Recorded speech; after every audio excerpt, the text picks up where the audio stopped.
Welcome back to the Blackhawks Conversation. Today we are going to be going over realistic expectations, at least what I think is realistic expectations for the Blackhawks next season.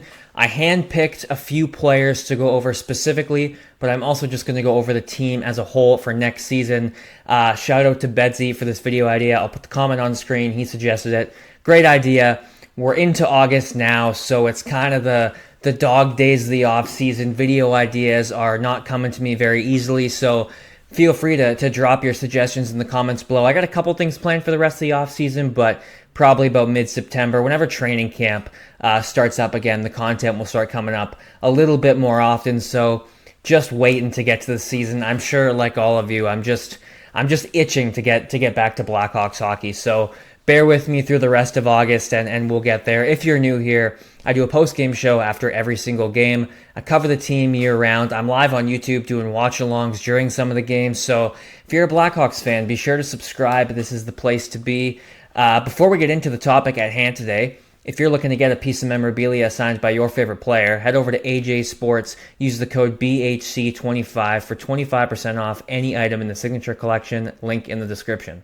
So like I said, I handpicked a few guys. I got a few forwards, a few defensemen, and we'll start kind of from the bottom with the forwards here. We'll start with Oliver Moore. Now, my expectation for Oliver Moore is to really see him kind of hone his defensive game next season. I think you look at that hole Mikheyev left in the roster, and I know, we went out and we got a guy like Cole Smith, who's maybe going to play a similar role, but there's a lot of parallels between Mikheyev's game and Moore's game. And listen, Oliver Moore doesn't have to be Ilya Mikheyev for him to be an effective player on this team, but I think it's a good... Mikheyev, the type of player Mikheyev is a really good example and a really good sort of target, I would say, for Oliver Moore to kind of aim for. I think there's probably a little bit more offense to Oliver Moore's game, but for next year, my expectation for him is I want him to be a big factor on this penalty kill. I think if the penalty kill is going to be, it's probably not going to be, top 2 in the NHL again, but if you want it to be kind of up there, top half of the league, maybe around top 10, Oliver Moore is going to have to play a really big role. And so for me, and also I think the offense will just come with that. I mean, you hear that all the time in hockey. Defense leads to offense, and there's a reason it's a popular saying. It's true, and especially for a guy like Oliver Moore, who's lightning quick, he's got a shot on him too. If you guys remember from last year, he can shoot the puck. I think with Oliver Moore, just really focus on honing those defensive skills, be a factor on the penalty kill, and the offense will come. So my expectation for Moore is, I'm going to say it for a fourth time? I don't know. Be a factor on the penalty kill and be one of the main reasons why this penalty kill is in the top half of the league, I hope. And that's my expectation for Oliver Moore. We'll go to his best buddy, Nick Lardis. And by the way, I'd love to hear all your guys' expectations for these players down below. And even the ones I don't mention too. I'd be really curious to know. Nick Lardis. With Nick Lardis, he played at a 41-point pace last year, a 20-goal pace. He's likely going to play power play 2 this year. Probably a middle 6 role. I would think... I would bet third line, but I think middle 6 is a safe bet for him. I want 20 goals out of Nick Lardis. I think it's reasonable. He is going to get power play time. Like I said, it's probably going to be the second unit. Middle 6 time, especially with Bedard out. I know Lardis is a winger, obviously, but I think you're still going to see maybe a more of an opportunity there for him, for everybody, really, in the forward core. And given what he did in the top 6 in that short period of time last year, I mean, he looked really good, and he didn't look lost out there. He looked like he knew what he was doing. He looked comfortable. He was dangerous offensively, and his game was actually a lot more well-rounded than I expected. So, like I said, his defensive game is improving. It's not bad. I mean, he's not a liability out there, and I would kind of like to see him build on that. I'd like to see him be a bit more of a well-rounded player, but I think for him, like, I expect around 20. Will I be happy with 15? Maybe. Depends how he looks out there. It is his rookie season, so yeah, I'd probably be happy with 15, but I think 20 is a reasonable expectation, especially if you're going to put him with a guy like Oliver Moore. If you've watched this channel, you know I think Oliver Moore should be the third line center, not Frank Nazar. So if you put those two guys together on the third line, maybe throw Ryan Green out there, somebody like that. We'll see. Yeah, I think 20 goals could be a fair expectation, honestly, for Nick Lardis. I'd like to know what you guys think about that one. Tyler Bertuzzi. With Tyler Bertuzzi, I really think as the season goes on, there's a good chance that his role diminishes.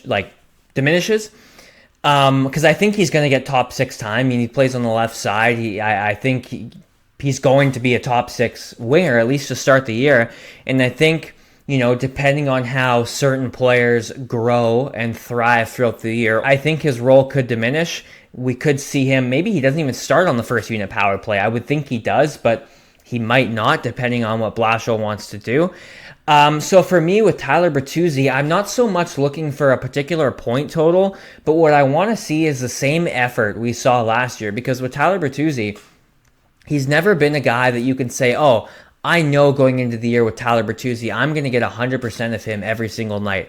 That's just not the style of hockey, the way Tyler Bertuzzi plays. But last year, that's what we got out of him. And the other season that I think that was seen out of him was in Detroit under Jeff Blashill. So we obviously all know that there's that connection there.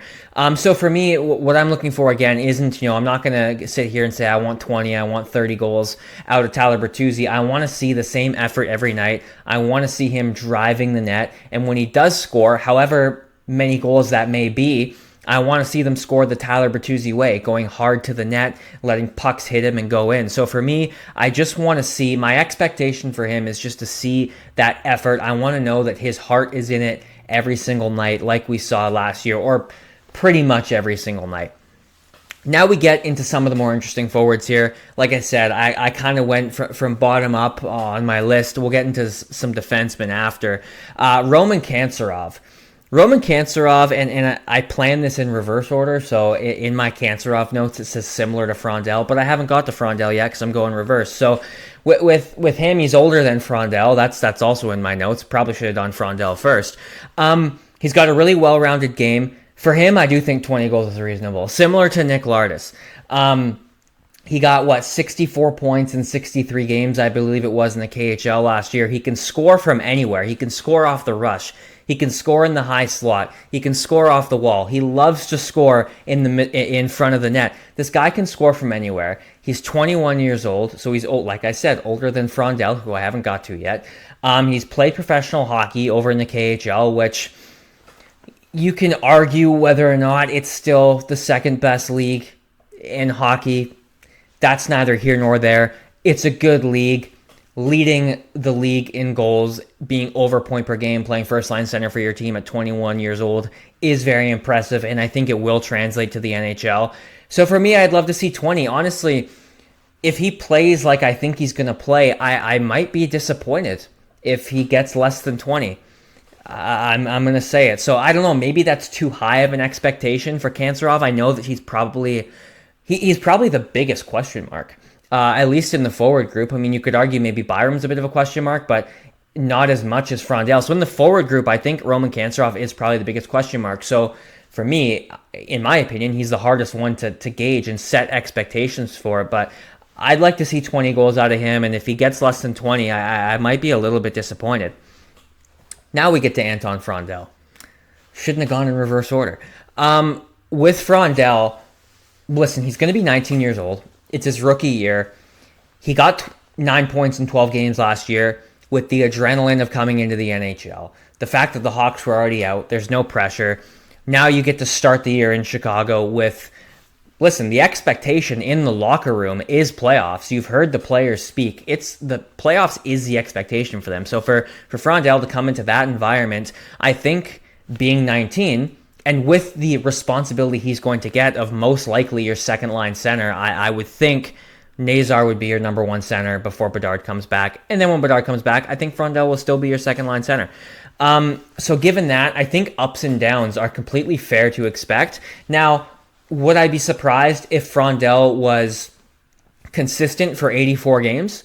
I would not be surprised because his game is very mature, but he also is coming from pro hockey. He's played against men. He's thrived against men in the SHL. So I kind of touched on there, his game is so complete that I think it makes that transition a little easier. So for me, I kind of have two expectations for him. 60 points, that might sound a little high, but, might get first-line power play time. He's going to get priority when the Hawks need a goal. He's going to get out there when the Hawks need a goal. He's going to be in the top six. Who knows? Maybe they do move him to Bedard's wing. Maybe he does get first-line time. Maybe he does get to play a bulk of the time with Connor Bedard. I mean, who knows? The center thing isn't set in stone. I think it's just what they want to kind of go for to start the year. So 60 points, maybe, but my real expectation is he should be a Calder finalist. That's my expectation for Anton Frondell next year. It's a stacked Calder class. You got McKenna, Martone, Stenberg, Cole Hudson, a whole bunch of other guys that I'm not thinking of. But I think Anton Frondell, looking at him compared to all those guys, the situation he's going to be in, what he's done, I think for me, my expectation is he should be maybe not a Calder final. No, yeah, I think he should be a Calder finalist. I think he should be. So my expectation for Frondell, I'd be thrilled with 60 points. I expect somewhere close to 50, probably between 50 or 60, somewhere probably between 50 and 60. But my expectation for him is that he will be a Calder finalist. Bookmark it. Patrick Kane. We got Kane, Nazar, and Bedard to finish off the forwards. Patrick Kane, for me, there's two things with him. He's likely not going to play all 84 games. That's just to be expected. He's not 2016 Patrick Kane, 100-plus point Patrick Kane. For him, I think where he might be able to affect the team the most is on the power play. I want to see him be dangerous on the power play. I want to see him be one of the reasons that the power play gets out of the basement, because when you look at the additions of Kane, Byram, Kancirov, Frondell, those four guys alone, I think naturally are going to bring your power play out of the basement. So I think I want to see Patrick Kane be a big reason why the power play is closer to the middle of the pack in the league. Hopefully, I think they have the skill to be a top half of the league, maybe, close to top 10 power play. Again, maybe I'm just delusionally optimistic, but my point is, however big that jump is for the power play, I want Patrick Kane to be a driving force, and I also want him to be a leader for the young forwards. There's been a lot of weird talk out there about Patrick Kane being the captain of this team. That's not happening. Whoever's out there saying Patrick Kane's the next captain of this team is out of their damn mind, because that's not happening. But I think he still needs to take on that leadership role, and I think he can and will have a very, very big impact and a lot of influence on the young forwards like Bedard, Nazar, Lardis, Moore, Kancirov, Frondell, the list goes on, Ryan Green even. So that's my expectation for Kane. Now, in my opinion, we get into the two most interesting forwards on the list here. Frank Nazar, stay healthy, stay consistent. Those are musts for Frank Nazar. I expect consistency out of Frank Nazar going into his pretty much third full season, I would say. You want to see consistency, and I know he's had injury trouble, and that plays a part for sure in consistency, but he's making $6.5 million. You need to see it at this point. And so for me, assuming he plays all 84, I want to see a 0.75 points per game over 84. That translates to about 63 points. I'd like to see that. Again, he's going to get opportunity. He's probably going to play with Patrick Kane, Roman Kancirov, maybe Frondell, again, depending on how much they stick to those three down the middle. And when Bedard's out, if you ask me, he's going to be the first line center. He's going to get a lot of opportunity. And if he starts the year hot, they're not just going to say, okay, Connor Bedard's back, you're going down to the third line center. I think they're going to make room for him in the top six if he's playing like we've seen him start in years past. If you remember last year, there were legitimate conversations of him outscoring Connor Bedard. To start the year, last year in the first month, he had 11 points in 10 games. He was on fire to start the year. So if we get that Frank Nazar again, and we get that Frank Nazar that stays healthy, I think 63 points over 84 and a 0.75 points per game is a reasonable expectation for Frank Nazar, and it's a step we need to see this upcoming season. This video is going to be a little bit longer than I thought. We're already at 15 minutes.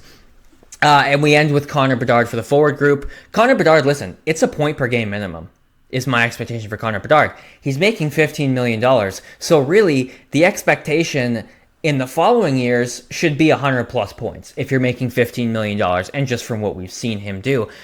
The reason I'm only saying point per game for next year is because he's going to miss time. He's going to miss camp. He's going to miss the start of the year. He might be a little behind when he comes back. Maybe he won't be. I mean, what we know about Connor Bedard is he wants to get back on the ice as soon as he can. He's young. He'll heal fast. We know he's doing everything he can to heal as fast as he can.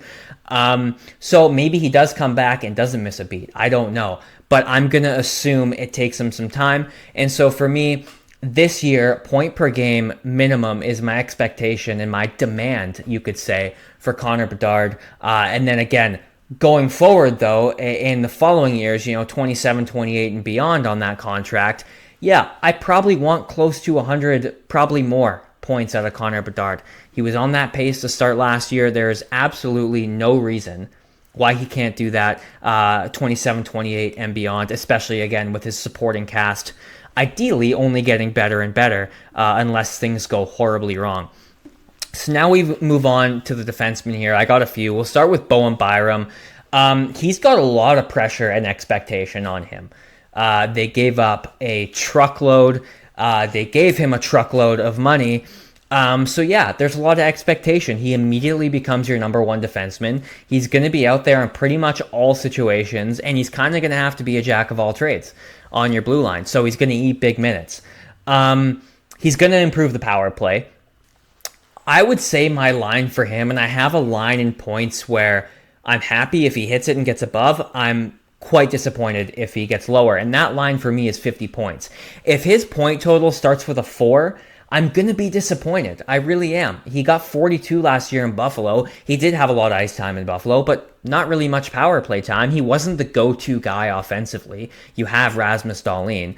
And he's going to be that in Chicago. So for me, if he hits 50, that's the low end of me being satisfied. I would like to see more, but 50 is my line of whether or not I'm happy with his first year. 50, I think, is a good line. I thought about 55, but even if he got like 53 points, I wouldn't be upset about it. I would think, okay, maybe a little less than I wanted, but a step in the right direction. Of course, too, what else is he going to do on the ice plays a factor in whether or not I'm happy with how he played. But yeah, less than 50 points, I would be quite disappointed. So that's my expectation for Byram is 50 points.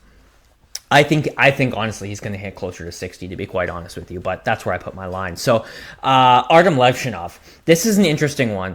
I have pretty high, not high, but I have pretty optimistic expectations, you could say, for Artyom Levshunov next season. He's going to be playing a lesser role with a little bit less pressure because now you have, Bowen Byram taking on that top unit power play.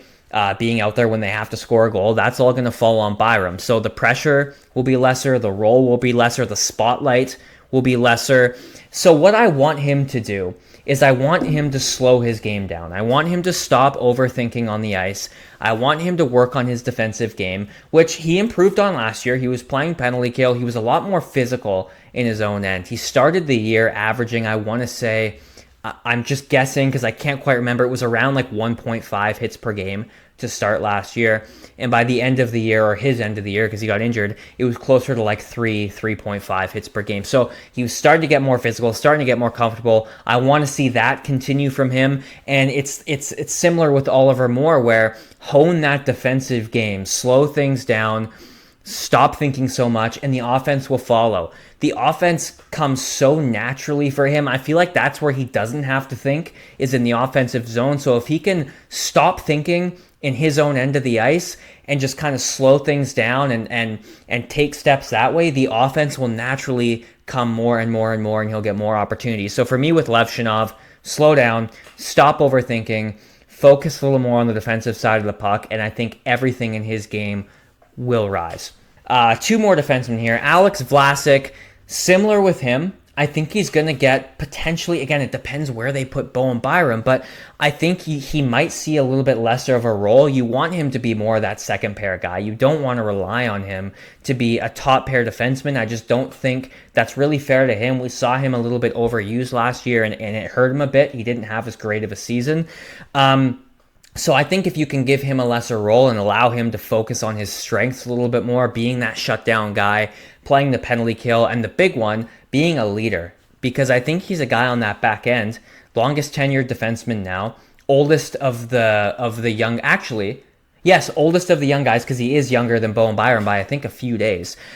He's going to be looked upon as a leader, just like Bowen Byram is going to be, and I want him to lean into that. The one change I really do want to see in his game, and I expect, is to be more physical, use his size. I think he learned his lesson last year because he got a lot of heat for it. So that's my expectation for him. Focus on his strengths. You'd like to see him in a lesser role, be a leader, and be more physical. We'll end off the defenseman on Sam Rinzel here. I want to see more of 24-25 Sam Rinzel. If you remember when he came up originally in his first stint with Oliver Moore, he looked like he looked like a number one defenseman the way he was controlling the puck. I mean, he looked phenomenal. He was skating like an angel on the ice. He was creating offense left and right. He was very dangerous. He was running the power play. And so we had really high expectations for him going into next year, or going into last year. At least I did. And he fell short, which is fine. He's a rookie defenseman. It's going to happen. And again, we don't need to see 84 games of 24-25 Sam Rinzel next year. You know, defensemen do take time, and it's not going to be, bottom to the top just like that. But I want to see more of that guy, a little more consistency. We know it's there. He's now has pretty much a full year under his belt.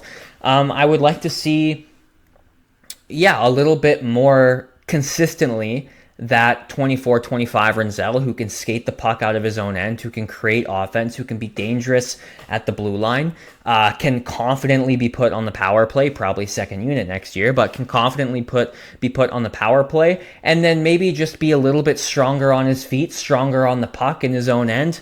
If we can see that out of him, I'd be very happy. So that's my expectation for the forwards. And the defense, Spencer Knight, I'm just going to say my expectation is give me what you gave me last year. I think his numbers will naturally be better because the team is going to be better, but if he can give me the same performance and steal some games for us that we don't deserve to win like he did last year, I'm going to be a happy camper with Spencer Knight. Those are the players. The team. As far as the team goes and my expectation for the team, I'll keep it simple. I expect another jump in the 10-point range, maybe a bit more, closer to 15. So I put my range as a 10 to 20 point jump. I think we're probably looking at 15 because I think they're set up to take a bigger step this season than they have with the roughly 10 points they've taken each year since drafting Bedard. So I think maybe 15 to 20 is where I would guess they're going to be, but I put my range as 10 to 20 because if they make a 10-point jump, it's 82 points. It's another good jump. It makes them a little more of a respectable team. I expect them to have a San Jose Sharks last year type season this upcoming year where they show people, okay, the rebuild is working. It's going in the right direction. They're going to be here soon, just not this year. And then you get to 27-28, and the expectation, not only in the locker room, but outside the locker room, outside the Hawks fan base, league-wide, is, okay, like San Jose this upcoming year, is they're probably going to be fighting for a playoff spot. Now, I make the San Jose comparison. The Pacific versus the Central, it makes the story completely different. That's obviously going to play a factor in how fast the Blackhawks can make the playoffs. But that aside, the jump is what I'm looking for, the 10 to 20 point jump. So those are my expectations, what I think are reasonable expectations for some of the players and the team as a whole. Thank you again to Betsy for the video idea. I'd love to hear what you guys think in the comments below. What are your expectations for the team, for the players I mentioned, for the players I didn't mention? What are your expectations for Cole Smith? That's what I want to know. Like I said in the beginning, if you're new here, be sure to subscribe. Post-game show after every single Blackhawks game, live on YouTube during Blackhawks games, and I cover the team year-round just like this. hopefully we can just get through August fast here, get to September, get to the season, get to training camp. Can't wait for that. The videos will obviously be more consistent at that time. So thanks everybody for sticking around in August. I appreciate it, and I'll see you in the next one.